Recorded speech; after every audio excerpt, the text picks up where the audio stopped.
Welcome to Networking RX, a podcast devoted to helping business professionals like you enhance your networking skills in order to become more proficient giving and receiving quality business referrals and improving the overall quality of your life and the lives of those around you. The Networking RX podcast is a production of AmSpirit Business Connections, an organization whose mission is to empower business success through networking. Years ago, when I was in high school, it was between my junior and senior year, and I really started to run, do a lot of running in the summertime, not, 2 or 3 miles at a time. I'm relatively big. I'm not built for running long distances. I've done one marathon, but I haven't, I've done a lot of half marathons.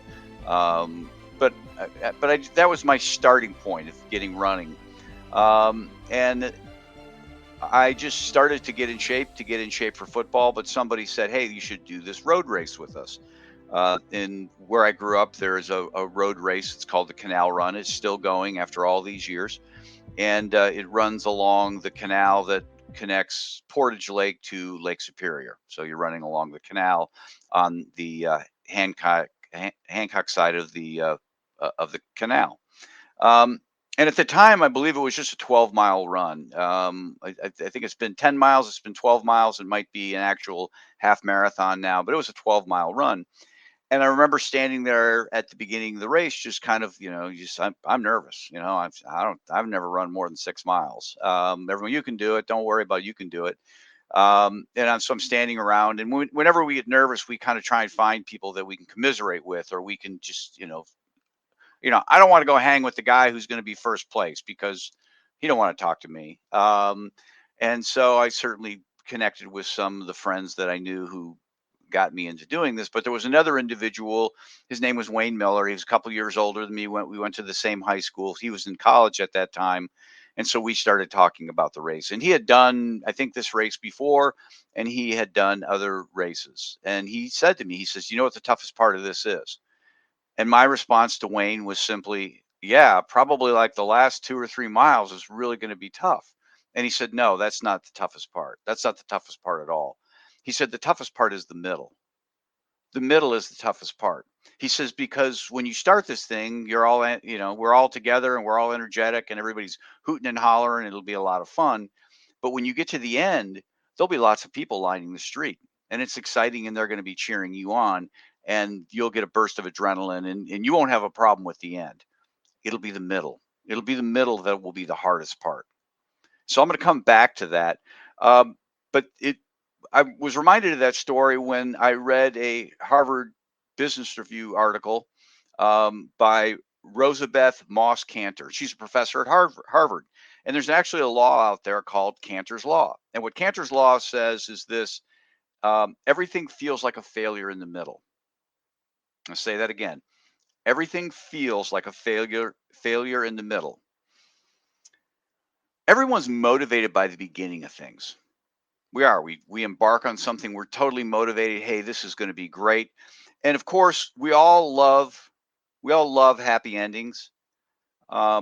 And so as we sort of get towards the end of things, where the light at the end of the tunnel is actually a light and not a train approaching us, but the light at the end of the tunnel, we get excited, and it spurs us on. If you ever noticed, if you're working towards a goal, you're going to really pick up steam as that goal becomes closer and closer.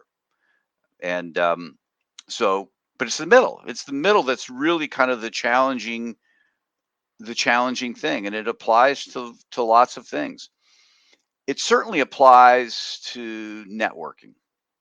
But I see it in lots of things. I see it in business. I see people who start businesses, and I'm fond of saying that businesses generally don't fail. I mean, you hear about big companies, or startups that run out of cash. Okay, yeah, that's a failure. That's a colossal failure. But for most small businesses, it's not a failure. It's not a running out of cash. It's a matter of quitting, is what it is. They started, they're excited. I remember listening to a guy in law school. He was talking about this business he had started, and he had a 10,000, his 1 month was a 10,000% growth over the prior month. And I was really impressed. Like, this guy's going to be a billionaire. Wow. But I realized that probably that first month he was pegging off of, he made $1 and maybe he made 10,000 the second month, which is still pretty impressive, I guess. But he's not in business anymore. And it wasn't that he ran out of money. It's just that he quit. He just stopped. And so it's, this certainly applies to networking as well. And the number one reason why networking efforts fail is that people just stop. They start to do something and they don't see it through. And I have some examples out there. One is podcasting. Now, you might not think podcasting is really networking. Trust me, it is. I have met hundreds of people through podcasting. People have been on my show, people who've I've been interviewed by, people I've been introduced to, all from having a podcast. It's been I didn't go into it necessarily for that, but it's been amazing what it has done for me. The average person who starts a podcast gets to 6 episodes and they quit. It's exciting. I've got a podcast. They tell everybody. They've got flyers. They're going like crazy. They get, it's not easy. I don't want to say it's a ton of work, but I don't want to say it's easy either. And certainly the beginning, there's a lot of moving parts, and they get to 6 episodes or 5 or 4, and it hasn't changed their world, and they quit. Same with going to networking events. I see people say, okay, I've got this resolution. I'm going to go do networking events. I'm going to go to some events. I'm going to make a point of doing this once a week, once a month, every other week, so many times a month, whatever goal they set. And they embark upon it, and it's exciting at first because, yeah, you're out here, I'm meeting people. This is really neat. And what ends up happening? It doesn't change their world. They don't get a 10,000% increase month over month. And it just starts to lose steam and they quit. And, so that's really the number one reason why networking efforts fail is people quit. I look at the same thing with social media. I see people jumping into social media and I see people making a big splash. It's the story of the tortoise and the hare. They're the hare. They get on there and they race and they make all sorts of noise and metaphorically beat their chest. I'm here. I'm on social media. I'm on Facebook. I'm on Instagram. And that lasts for a few weeks, maybe a month or so. And it really hasn't done anything. And so they quit. And it's true of lots of things with respect to networking. I'm going to make a point of meeting new people. And people do, and it doesn't have an immediate or reasonably immediate impact on what they're doing, and so they stop doing it. They default back to what they were doing before, which is probably nothing. And then they swear off networking as not being not working, being a failure. So let me return back to the canal run. So Wayne was the son of a college professor. So Wayne was smart. He was a smart kid. His brother, Ricky, was in my class. They had another brother, Dave, older brother. They were smart. They were smart people. Wayne was smart. And Wayne's insight was like, wow, that is really insightful. So I'm like, I'm going to run with Wayne. I don't know how fast Wayne's going to run, but I'm going to try and keep up with Wayne. And I was in good enough shape that I could stay with Wayne. And when we got to that 6 mile, the middle part, kind of knew it was coming. I was waiting for this big wall to hit, but that was further than I'd ever run before. And so I was a little nervous about what was going to happen. And I was fine, but it was a little exhausting. I've got 6 miles behind me and I still have 6 miles to go. I've run more than I've ever run, and I'm going to have to run I'm going to have to duplicate that to finish this thing. So you could kind of feel it, more mental than physical. But Wayne started to do is he started to say, okay, you see that person up there? Let's focus on catching them. Let's not sprint and catch them. We've got, a half mile. By the time we get to this point, we knew our way around. By the time we get to this point, we're going to catch that person. And that was one of the things he would do. The other thing he would just, we would get talking about something just to kind of distract ourselves, because when you're distracted, you're not thinking about, okay, I'm exhausted. It's when you're it's when you're all by yourself and you're miserable. That's when you're going to feel the effects of it more than anything. So we kind of worked through that, and I don't know how long we did that. By the time we were done with that, we were, well past the 10th mile. And when you start, I think it was 12 miles. We're starting to get towards the end of the race, and people are lining the streets, and it's exciting. I'm sure Wayne took off at that point because he was in better shape than I was. But I finished. I got through the middle. There was a game to getting through the middle. And so what I want to just quickly touch on here is, when you're networking and you start on something new, is have that game plan to get you through the middle, whatever it might be. For me and podcasting, I didn't know that 7 was the average until I was about 50 in. I actually talked to somebody who had a podcasting company. He helped people put podcasts together. Had the opportunity of meeting with him and a Zoom call and talking. And he shared it with me. He says, you're a grandfather. So I'm new at this. He said, no, you're not. You're a grandfather. Most don't even make it to 7.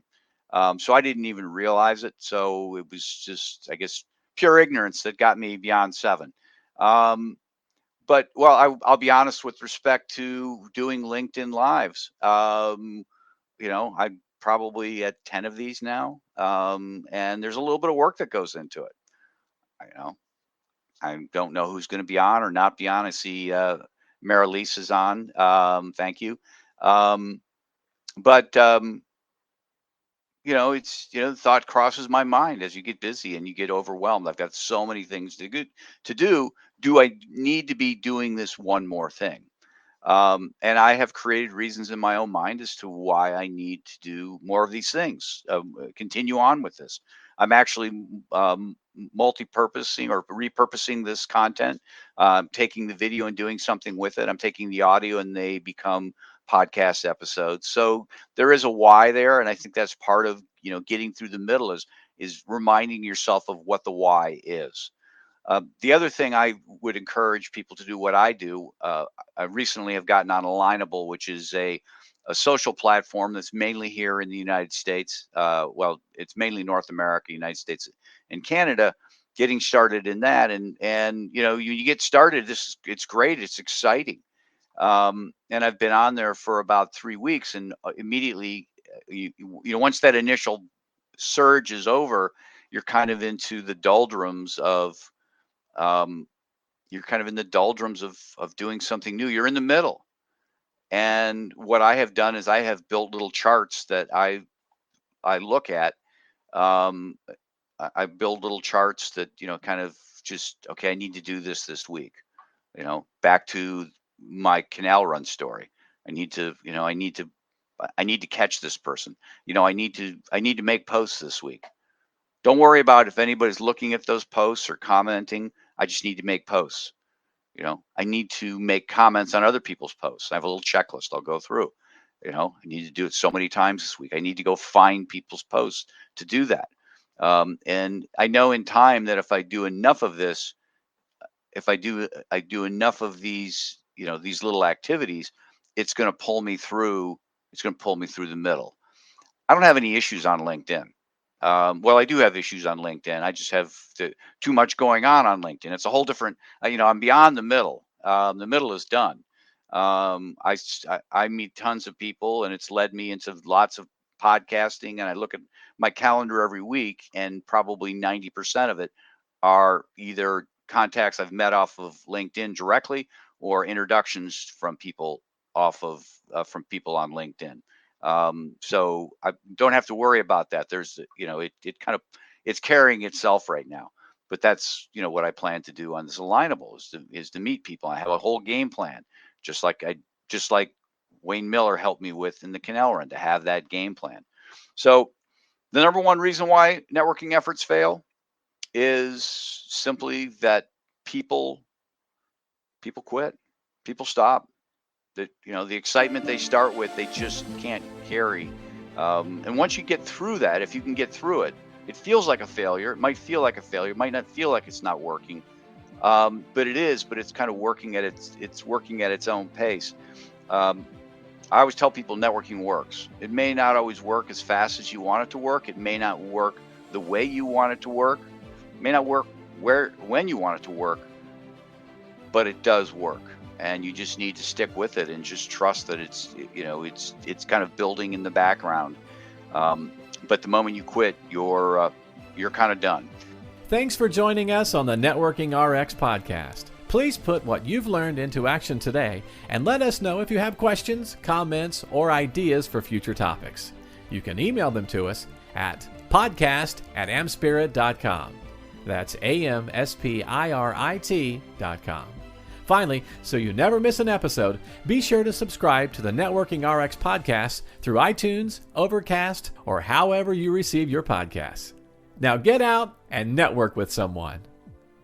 The Networking RX podcast is the copyright production of AmSpirit Business Connection. All rights reserved.